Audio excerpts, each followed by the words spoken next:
તો વલસાડથી અન્ય મહત્વપૂર્ણ સમાચાર સામે આવી રહ્યા છે, જ્યાં વલસાડમાં મોલના માલિકો સફાળા જાગ્યા.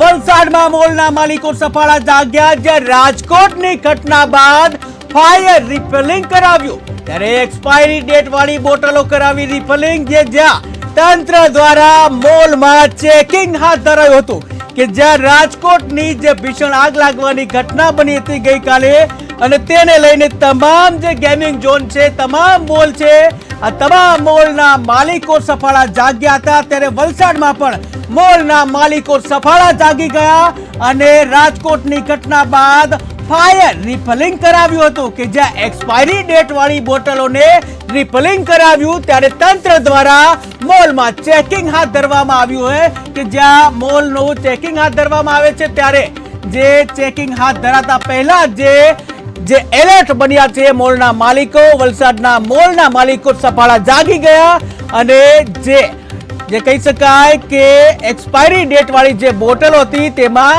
રિફિલિંગ કરાવવામાં આવ્યું, કે જ્યાં તંત્ર દ્વારા તેઓને જાણમાં આવે એ પહેલા જ જે એક્સપાયરી ડેટ વાળી જે બોટલો હતી તેમાં રિફિલિંગ કરાવી દેવામાં આવ્યું, કે જેથી તેમનો બચાવ થઈ શકે.